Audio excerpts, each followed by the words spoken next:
The following episode of the Maui Chamber of Commerce's Business Matters was originally broadcast on January 14th, 2025.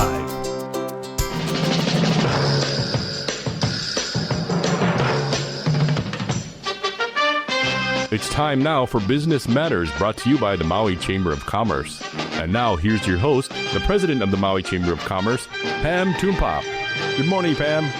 Hey, Pam, how are things today? Oh, wonderful, Gary. It's a bright and sunny day. Well, it's getting sunny up here in Pukalani. How's everything for you? Same thing, nice and it's getting, well, you say getting sunny, but nice and still a little cool and, good sleeping weather. Yeah. That's true. It has been great sleeping weather lately. A little cooler nights. Well, first, I just want to say, again, we're still in the new year. Happy New Year to everybody.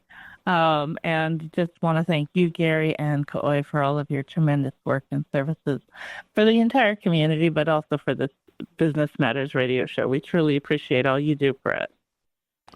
You're welcome. Thank you. Well, we just want to let everybody know we are going to have a fun and exciting morning this morning. I am so pleased to have Senate President Kouchi with us this morning, and he'll share a little bit about the upcoming legislative session. Then we'll hear from Daly, who is the director of MEO's Small Business Development Center, talking about agricultural grants that they have available, and of course the programs that they do to help entrepreneurs start small businesses. And then that will be followed by Erik McFrazier of Pacific IT Support, who will share about the importance of IT management and how their services can benefit you. But Senator Ron Kouchi has been a returning guest for us many times on the show, and we're so pleased to have him on just before the legislative session opens tomorrow. He, on September 7th of 2010, was appointed by then Governor Linda Lingle to complete the term of the vacant 8th, formerly 7th, senatorial district seat. And since then, Senator Kouchi has been elected to serve as the current senator representing Kauai and Niihau. And Senator Kouchi secured his current position as president of the Hawaii State Senate on May 5th, 2015, and has continued to serve in that role ever since. So good morning, Senate President Kouchi. How are you this morning? Oh, I'm great. I'm, here at the Capitol in my office, getting ready for the opening of the legislative session tomorrow. It's a big day. It's a big day. I think it's just an excitement. And we know, though, that so much planning goes in. I've heard you talk many times, and you talk about, sometimes people think that you're just working during the legislative session, which is 5 months long, and sometimes there's even special sessions. But really, it's a full-time position. You're constantly working year-round. And I know that the Hawaii Senate majority, has been working diligently gearing up for this session and recently outlined their priority for the upcoming 2025 session. Can you please share those areas of focus and the importance of those key areas as we move into this coming session? Well, in the bullet points, they talk about, we talk about education and workforce development. And, when Ways and Means has been doing tours throughout the state, Senator De La Cruz, our Ways and Means chair, has been very clear that while, the high schools have these academies so students can follow a more specialized pathway in areas of interest. At the end of the academy, getting the certificate, while nice, is not the goal that we have. The goal that we should be aspiring to is it leading to meaningful employment or, having you better prepared to go to whether it's 2 years or 4 years of college to then land that job where your passion is. And so we've been moving more from internships towards apprenticeships, if you will, and trying to place students in the actual positions in ongoing businesses get some firsthand experience, but also give employers a chance to see what these young people can do. And they could readily start to identify if this is someone, that they should keep their eye on, or if they weren't going to be going on to further their education, someone that they should be hiring. And, tied into that would be our continued support of universal pre-K. Those who get to pre-K have better educational outcomes than K through 12 than those who don't get to pre-K. While at the same time, sometimes the barrier to going to pre-K is the cost. And so we want it to be free. And also for those working parents, then this would be an opportunity to relieve what would be a cost for daycare that they'd have to pay while they went to work, and they would be confident that they're now in a setting where they're safe and they're getting educated, and it is at no cost to them. So it's interesting how you kind of interrelate. How do we help, the Alice families? Well, the pre-K not only gives better educational foundation so that they can do better from K through 12, but you wind up where they get to keep more money in their pocket. And then at the very end of our release, then they talked about agricultural innovation and other revenue streams. Well, part of that pre-K and K through 12 process is to try to get more locally sourced foods into the meals that we're serving at the DOE.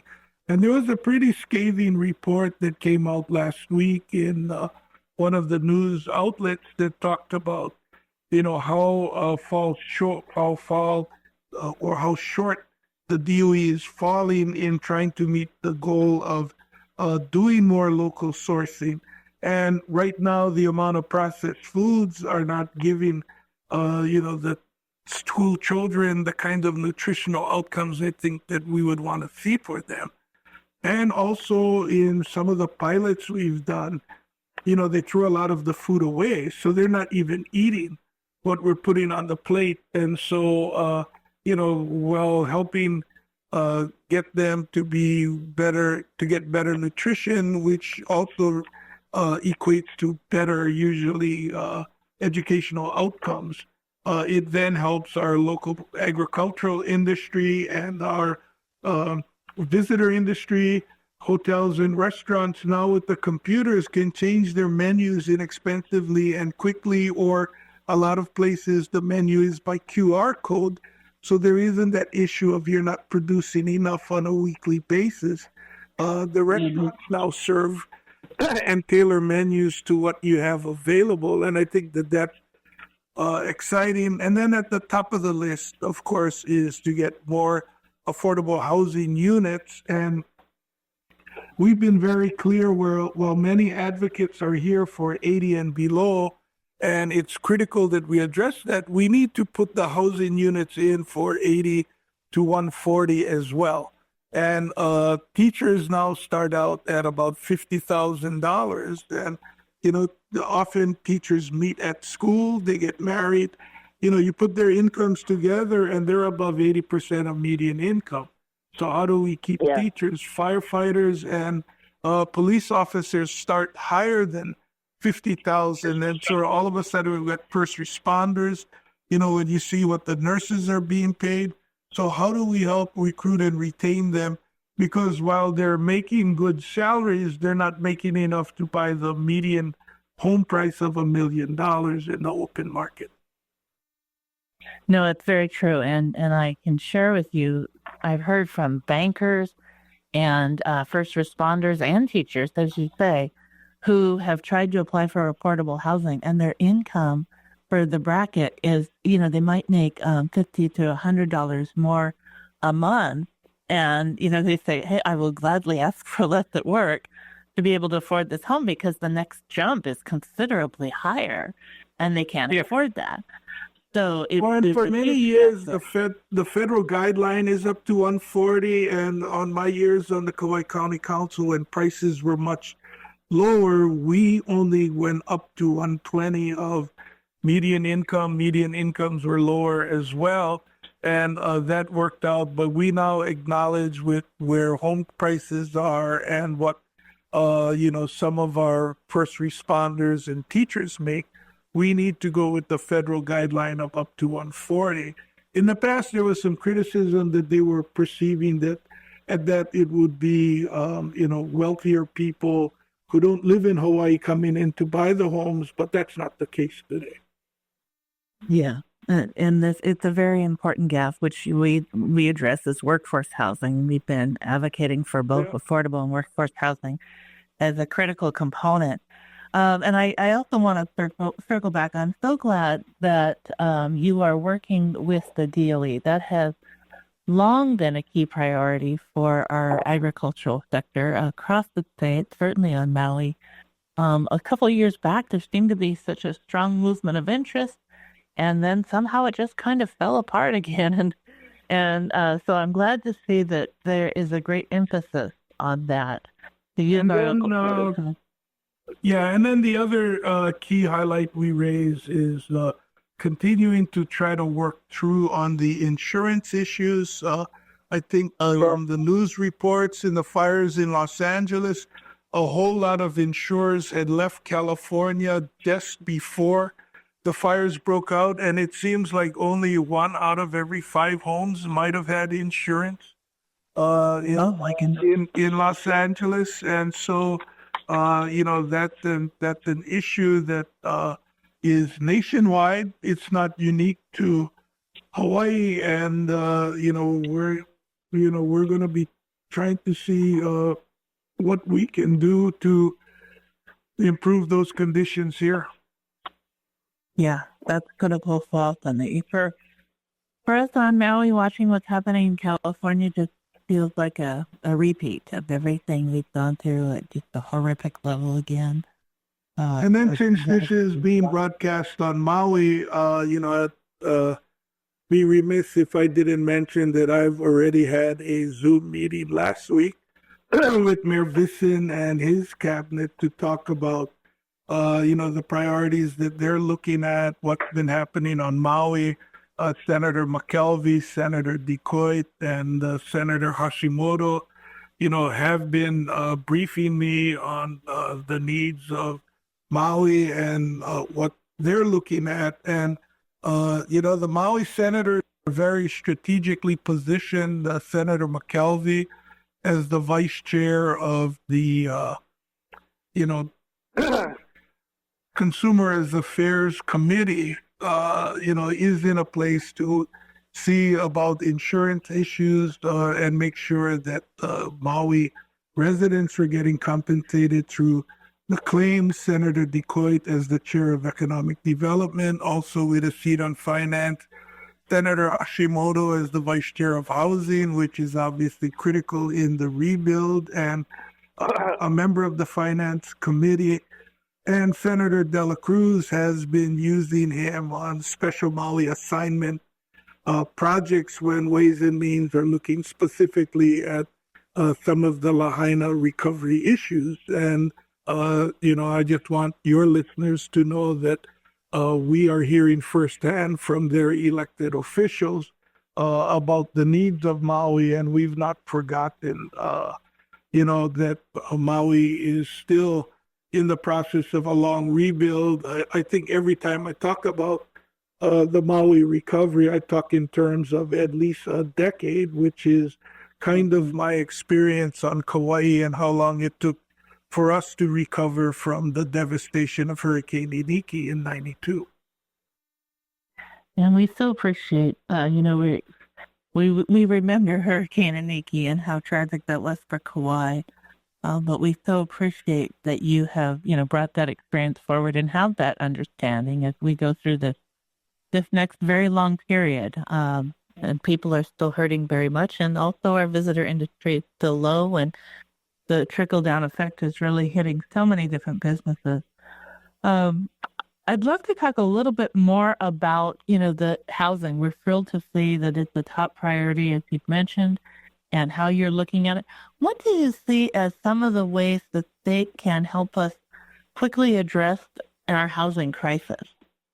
Well, it's in the governor's proposed budget, there's a significant increase for the different buckets: the rental housing trust fund, the development fund, which allows you to, fund infrastructure improvements for a large housing development out in West Kauai. We used $13 million to go to the county on a project they were going to develop, and they were able to use that to put in the infrastructure. And there was no interest on the money. And then once they started selling the lots or developing and collecting rent, then they have started to pay down the loan, and that helped the county keep the costs down.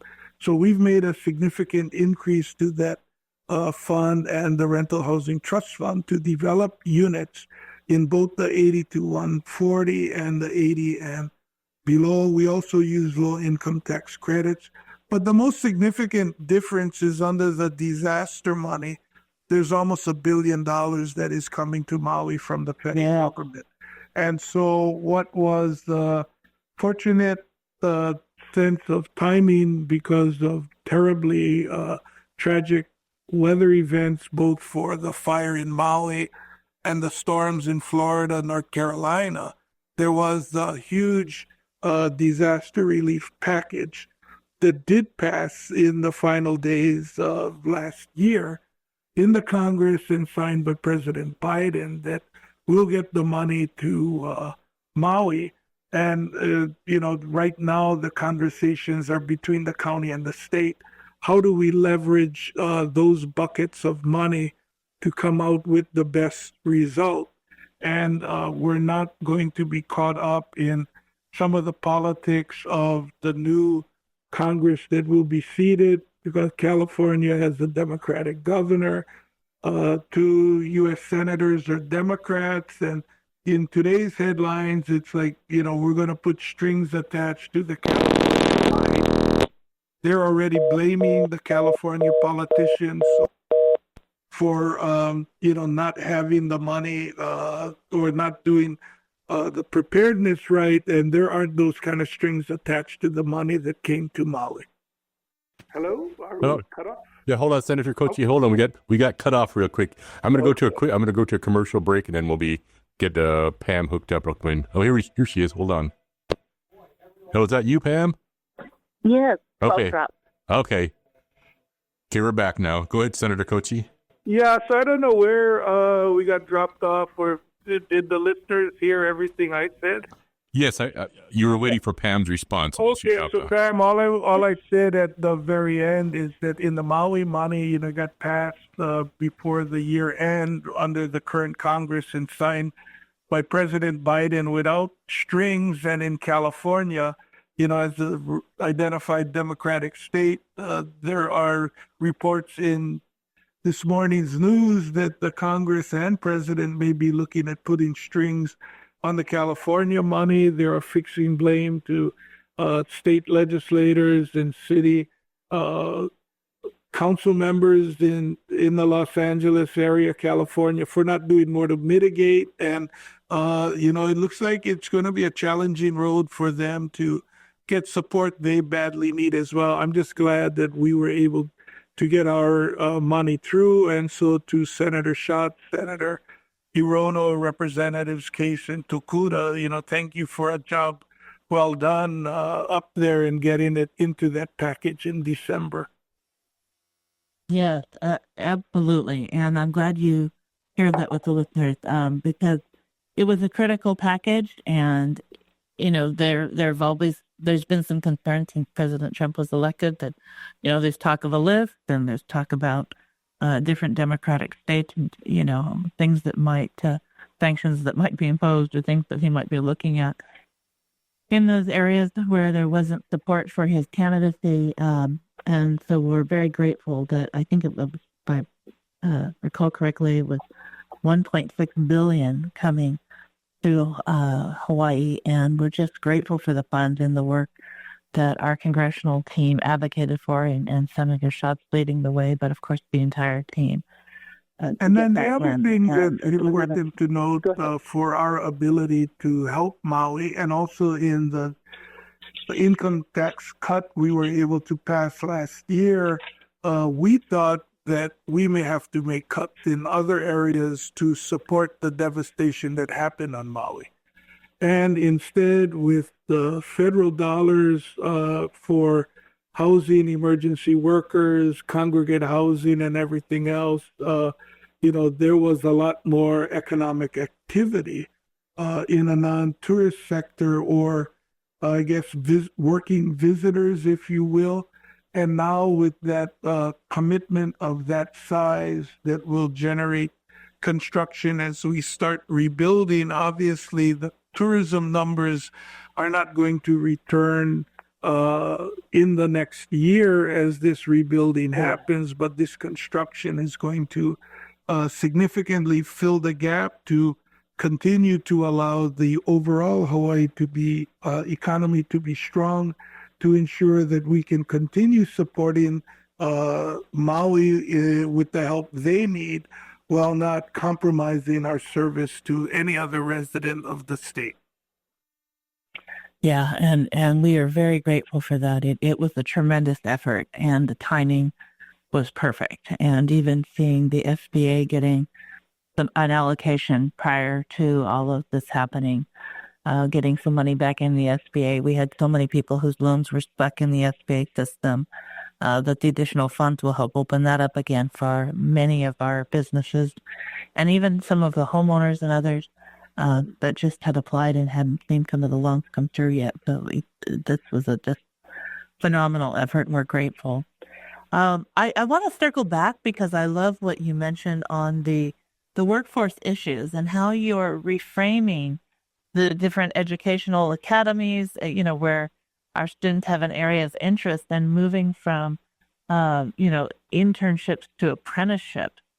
And I really love that idea because, again, with the worker shortage that we're experiencing, I think that, again, that gives businesses a better way to get to know these students, but to see their skill sets. So, great innovative idea. I really appreciate that movement into that direction. Well, the other thing besides Senator Dela Cruz's leadership on this and partnering with Leeward Community College and bringing innovation to other value-added products that are being made locally, when I talked to the principal at Waimea High School out in West Kauai, my alma mater, Principal Angwai was saying that in the shop fields, as these really great teachers are retiring, there aren't teachers as qualified who are applying because they can make so much more in the private sector. So we had philanthropy donate a 15-passenger van, and what she's looking at is Monday, Wednesday, Friday students in the traditional class schedule, and on Tuesday and Thursday they drive off to Hanapepe, which is about 10 minutes away, where there's an automotive shop. And on Tuesday and Thursday they work full-time in that apprentice role too, and then they're able to get those who have aptitude, passion, or interest in shop, that they can get the automotive shop background from people who obviously are well qualified because they're running businesses. And this is another innovative way to deal with challenges in recruiting qualified teachers to help teach our students in areas where they'd like to pursue careers. That's spectacular. It's that level of innovation and that I love to hear, and I think it's going to form tremendous partnerships also between the school and the business sector as well, and give the students that real world experience, which is phenomenal. And we're hearing that on Maui, actually. Even in our construction industry, we're hearing some of these challenges as we have an aging construction industry here. So we're working on some programs to try and get some training. And you're going to start meeting as many people as you can get. Plumbing and electrical here as well. Yeah, well, with that much money coming to Maui, you're going to need all the help you can get in that construction field. That's correct. Yeah, it's correct. And so I think it's also a great opportunity for our youth who are interested in that. And one of the things as part of our program is we're going to be working to educate people on, different construction industries and what those look like. And we've heard some odd things recently within the construction industry. People have shared that some of the younger folks think it's a lot of work and not a lot of pay, and it's very hard work, and some of it is very hard work, but the pay is very good. And so we're wanting to represent what the industry looks like to people and give our young people and possibly young entrepreneurs an opportunity to have these experiences and get to know what kind of careers are available within the diversity of the industry. And then try having a plumbing problem. Right now, we're getting them going. That cost. They are certainly well compensated for the skills they possess and the work that they do. Yeah, they absolutely are. The other thing I love is that you're looking to identify new revenue streams, and of course, this is very important as we're seeing increasing taxes and fees on businesses right now, and as Maui's still hurting with our economic recovery, and everybody's been looking for economic diversity as well. With this money coming in, that's a tremendous help. But what are some of the other creative ideas that you're seeing on new revenue streams that you think will really help offset some of the costs that would otherwise continue to bring taxes and fees and other costs for businesses and our residents up? Well, I guess the thing that I'm unaware of, Pam, in what you just said is that I can't recall us passing any increase in taxes.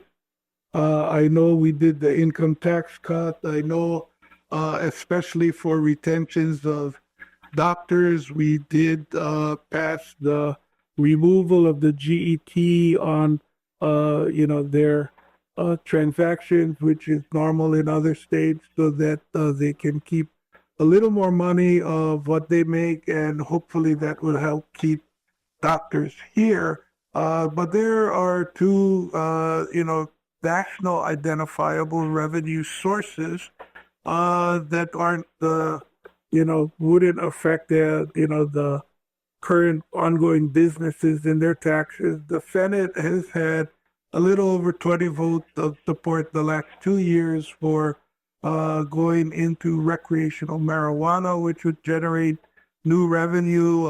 Representative Parnas, who is the House Judiciary Chair, says he's been working on the interim on something maybe the House may be interested in passing. So we'll see how, that recreational marijuana bill would fare.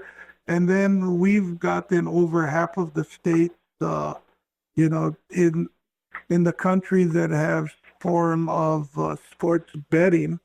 And, so that has been something that has been a growing industry. And we had, under Attorney General Doug Chin, a ruling that FanDuel, DraftKings, and what they were doing was considered gambling. So you can't do that fantasy teams that you put together that happen in other areas. And I believe we'll probably see some bills of sports gaming. So those would be two areas of potential revenue, but certainly you would have, besides the advocates, critics that would be concerned about health and other issues that come along with recreational marijuana, or some of the downside to gambling of any sort. And Hawaii and Utah are still the only two states that do not have any form of legalized gambling. But I believe that those two topics will be debated in the legislative session that's about to start. Well, I think gambling has been a long-standing topic, and I know, so many people hope that we'll have a lottery, or, we've talked about a lottery. I'm interested to see how the sports betting goes, and recreational marijuana has been something that, as you said, we're one of only two states. So it's a very interesting time. So this is going to be an exciting session, and we, as always, appreciate your great leadership. You've been a tremendous partner with us, educating the community about these issues, and we so appreciate your service, your years of service, and all the work you do, and the partnership that you've had.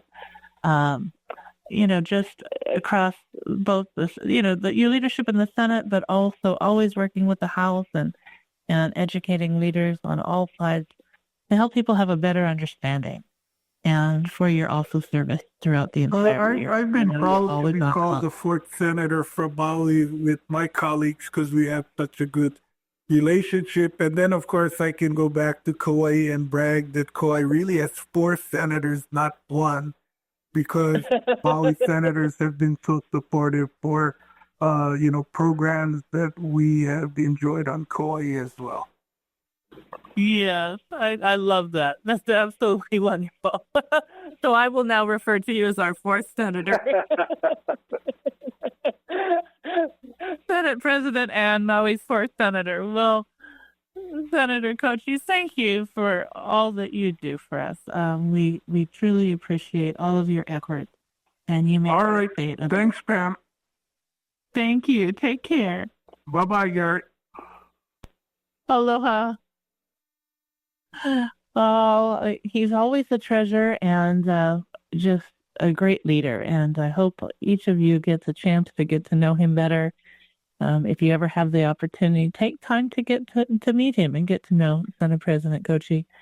He is a wonderful advocate for Hawaii, but somebody who's served many years and very passionate about improving things for our residents, which I truly love and admire. So our next guest, I'll introduce him. I'm sure Gary will be getting him on the line, is another returning guest to the show. We like to have him on about quarterly if we can, but it's David Daly of MEO. He is the MEO Small Business Development Center Director, and he's been in that role since 2016 now. So he has been doing an amazing job. His background includes small business ownership on Maui and in California. He has a background in both finance and lending as a residential loan officer for a local Maui firm, and is a licensed financial advisor for Edward Jones. David and his team provide small business education, one-on-one technical assistance, and micro-lending to entrepreneurs in Maui County. So he is going to share with us a little bit about his agricultural microgrants. Gary, is David on the line? Yep, David's here, Pam. Hey, David. Aloha and good morning. How are you? Good morning to you. I'm great. Thank you. How are you? I am excellent. Great to hear it.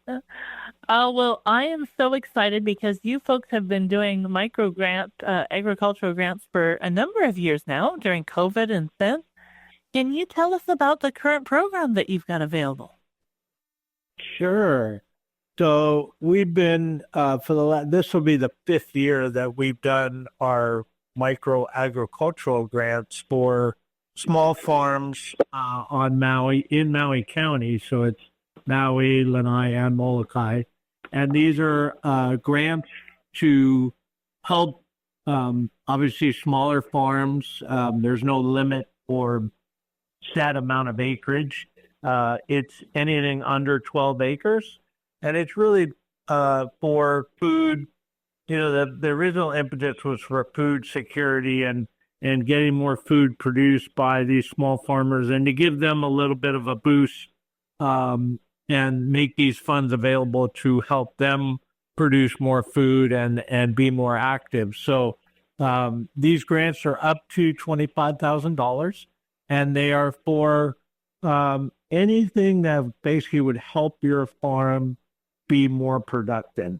So it can range from equipment, it can range from supplies, any kind of inventory. It can range from clearing of lands, marketing, help with education, for certain types of products or things like that. So I would say it's literally almost anything under the sun. So last year we had 3 million that was allocated for these small grants, and we did I think almost 120 grantees received these funds. This year the amount has been scaled down to 2 million, but we're still going to be able to be somewhere around the 100 mark, maybe a bit over.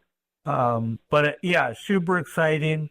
It's always a very welcome for these small farmers. And one thing this year that's going to be a little bit different is we've only been able to serve currently operating farms. So someone who's already producing and growing, this year we'll be able to look at startup farms.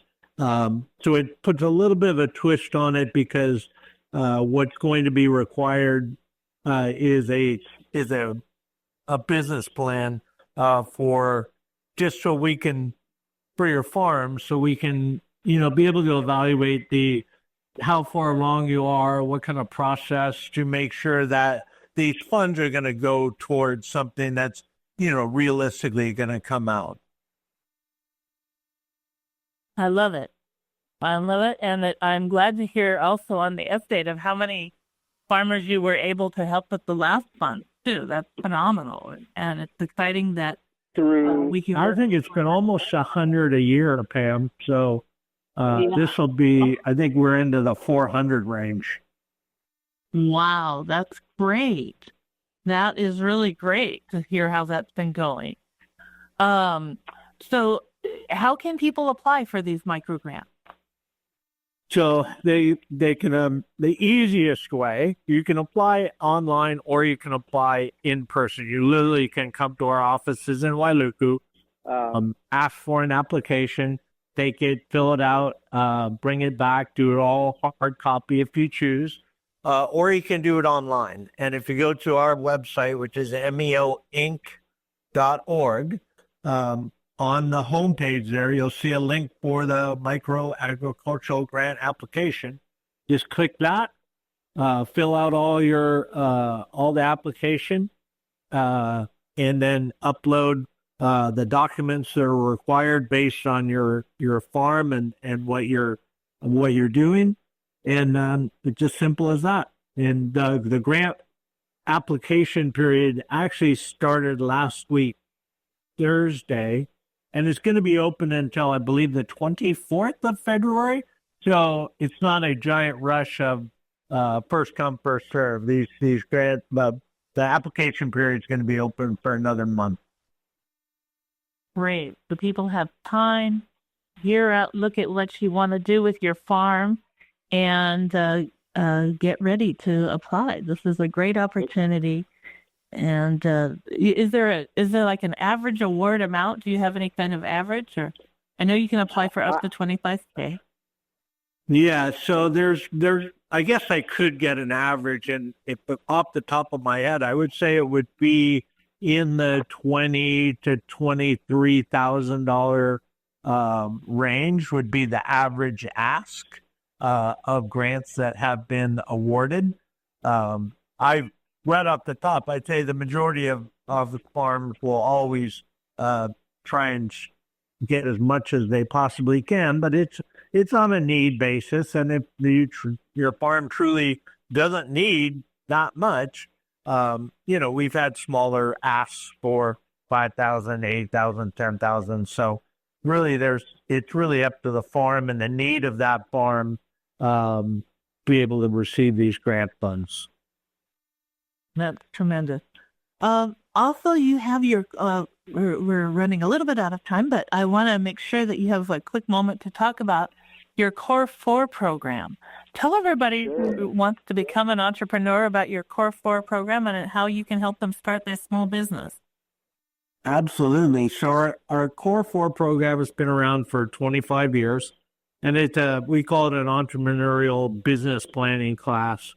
And what it does is it takes people through the process of taking a concept or an idea and bringing it to fruition through a business planning concept, meaning putting together a business plan for that concept and why you would write a business plan, what you want to have in that plan to speak to really what we say the three things that we focus on in the core four are viability, feasibility, and desirability. So one, can you do it? And the second is, can it be done over and over? And the third is it wanted or needed? So great program. And within that program, there's also a small grant that's a competitive grant for the best business plan that we've done. We've been able to do the last 3 years to provide seed money for, businesses that are have a really strong plan and a concept to be able to compete in the marketplace. So, yeah, super exciting. When's your next class coming up? Actually, we just started one. So our talk is not fortuitous. Tonight is going to be the second week. So we're into our tonight's the third class. And this will run through the end of, the beginning of February, excuse me. And then these are 5-week sessions. So each series is 5 weeks long. The next one coming up is going to be the beginning of March. So really not that far off when you think about it. And we do these sessions 6 times a year. So literally there's always a class going on to be able to jump in and someone who's looking for, a little bit of where do I go? What do I do? I just don't know the answers. This is a perfect fit for someone looking for that. Absolutely. Well, David, thank you so much for joining us. And everybody can find information on the Core 4 on the MEO website as well. Is that correct? That is correct. And thank you immensely, Pam, for having us on and having the chamber be a continued supporter of our program. And just a little side note quickly is that all of these grant funds basically are coming through the county of Maui. So the county really is putting a big emphasis on helping not only entrepreneurs, but small farmers in Maui County. So our county government is firmly behind. Awesome. Thank you for sharing that. That's really important. Well, you have a wonderful day. Okay. Thank you, Tam. Thank you. Take care, David. Aloha. Okay, we are now it's going quick today, and we're so excited to have our third guest as well. It is Erik McFrazier of Pacific IT Support, and their mission is to be the technology team that community-minded organizations can trust to solve their business's pain points. They have a responsive, proactive, and client-first approach. They serve both Maui and Whatcom counties and provide holistic IT services that empower businesses to thrive in the digital age. Their dedication is to excellence, and it is reflected in their specialization areas, including M365, which I believe is Microsoft 365, compliance management, and modern and hybrid work solutions, systems integration, and data governance services. So we are excited to have Erik on and have him share a little bit about these different service program areas. Let me check in with Gary to see if we've got Erik on. Yes. Hi. How are you doing? Good morning, Erik. I'm great. Aloha and welcome to the show. Thank you for joining us. Aloha. Thank you for having me. So I was just introducing you. Can you please tell us a little bit about your your premium managed IT services? Well, we provide essentially outsourced IT services to small businesses, where we essentially cover the majority of what most small businesses would need, from security, help desk, implementing projects, IT strategy, data backup solutions, kind of everything. The only thing we don't do is website for the most part. Okay. I love it. The only thing you don't do is websites. Yeah, we move that to the website professional for sure. Yeah. So, and can you just share for a moment how important security is these days? Well, I mean, I don't need to probably tell any of your listeners, what we deal with on a daily basis. Just the regular onslaught from trying to hack and breach systems to phishing attempts that these days have become very, very complex and advanced. And, even those that are very trained in cybersecurity can get fooled today. So, what we see on a regular basis is, a constant attack to our clients, to other IT businesses that we partner with. They're seeing the same things. It's just constantly happening. So, you really need to have multi-layer defense to make sure that your systems are going to be truly protected, and also expect an attack, so that you're prepared to recover if and when it does happen, because pretty much every business out there will get breached at some point. Wow. That's really difficult to hear, but important to know so we can prepare. I know one of the things that you're doing, this thing that you offer is, and so I'm serious about this, which is Microsoft 365 management. Tell us a little bit about that.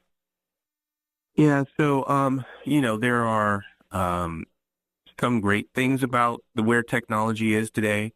It's all at the palm of our hands. It's probably a little too easy to create some sort of recurring charge services for your business. And in some ways, it gives a lot of empowerment to the individual business owner. You can create a Google Workspace account. You can create a Microsoft 365 account. But then once you have that, whether or not you understand everything you have access to is a whole different story. And so, it's not just email. It's not just Word, Excel, and whatever programs you use. There's an entire ecosystem behind there, things that would help automate your business, help keep your business more secure, have regular monitors on your data to know that whether or not there's something fraudulent happening within your account. And most business owners don't have time, the expertise, or want to dive deep into their Microsoft account to understand all these nuances. And so that's where we help businesses, is really to secure their data, but also learn the resources that they actually have available to them within that suite, and how they can be really powerful for their business. Wow. As you were saying, it's not just email, Word, and Excel. And I think so many businesses I know, of course, those are the key functions that we use Microsoft for. And so I'm excited. I'll have to call you later and so learn about all the additional tools that we may not know we have access to. It's very exciting to me. Absolutely. And then as you're in this work and you're serving all these businesses, one of the things that was noted was that you work on IT projects and implementation. Tell us a little bit about that. What does that look like? So our business model is what's called managed IT services. So we typically partner with the business, and we manage, all of their support, their regular support. But we also offer IT projects. So we do this for our managed clients, but we also do this for non-managed clients. So if, a business reaches out to us and they need something like a Microsoft 365 migration, they're currently using another mail system and they want to move over to Microsoft 365. We can help businesses do that. But we do, infrastructure implementation. So setting up server racks and switches and firewalls, anything that goes along with your IT hardware infrastructure, computer setups. We even recently did did a cleanup, removing old IT equipment. So really anything around the technology space, we pretty much will handle. And then if there are things that we don't do, I have partners all around the country. So we have partners that we can reach out to that may specialize in an area that we don't. And so we have a really good network of people we can refer clients to if they're looking for something that isn't one of our services that we specialize in. That's phenomenal. And also you have a compliance service. I do, and this is something that we have been moving into more recently in the last few years. There's this security space, the cybersecurity space, which everyone talks about, but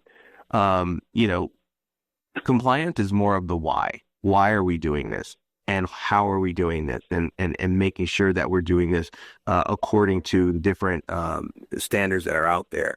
If you are a business working with a large entity or a government agency, typically they're going to require that you have certain security standards. And there's multiple standards that you can adhere to nationally as well and globally. And so we help clients get that right documentation in order that says what they're supposed to be doing, how they're doing it, and also the evidence to show that it's actually being done. And so for a lot of businesses, this is a requirement, but for other businesses, it also opens up doors to be able to work with some of these larger entities, because they can say, not only can we do the work for you, but our systems are also secure, and here's all the documentation to prove it. And so that's becoming something that we're really starting to enjoy, helping businesses be able to achieve kind of a different level of business and as well as their security. 1 minute, Pam. Okay, thank you, Jerry. I'm sorry, Eric, we're out of time, but tell people how they can get a hold of you quickly. The easiest way is pacificitsupport.com at our website. You can also call our number 808-874-3008.